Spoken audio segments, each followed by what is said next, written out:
Ce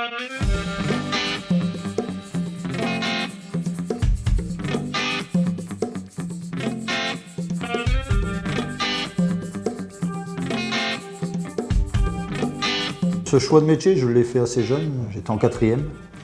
Donc je voulais plus aller à l'école traditionnelle, je voulais partir dans une école agricole. C'était assez conflictuel à l'époque parce qu'on était d'une génération où les parents disaient faites autre chose, de toute façon le métier d'agriculture il n'a plus d'avenir.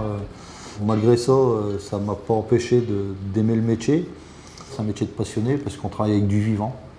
Alors, que ce soit de la production animale ou de la production végétale, c'est du vivant.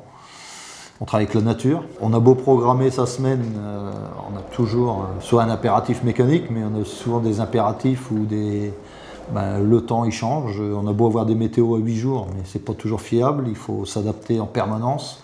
Il faut se remettre en cause en permanence. Et je pense que c'est le côté attrayant. Moi, c'est ce qui me fait. C'est la fibre qui me fait bouger.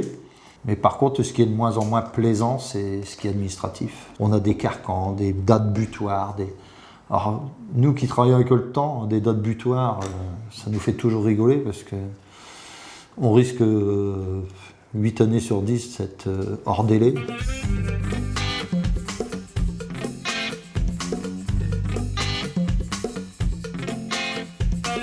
La pomme de terre fécule, c'est une pomme de terre qui, en végétation, demande peut-être un petit peu moins d'attention qu'une pomme de terre consommation parce que pour la féculerie, que la pomme de terre soit verte, difforme, à la limite ça présente pas de particularité parce que pour la fécule c'est une pomme de terre qui va être écrasée pour en extraire l'amidon, donc l'amidon qui est issu de la pomme de terre.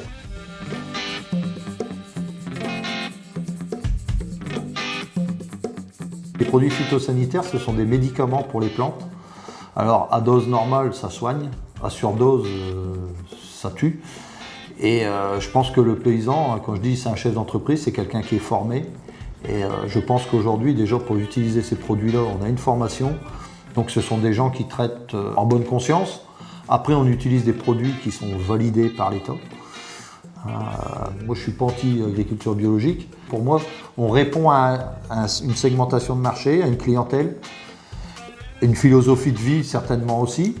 C'est un choix, mais de dire que lui il a raison et l'autre il a tort, ce cliché-là, si on arrive à le faire sauter, je pense que l'agriculture gagnera parce qu'on a besoin de tout le monde.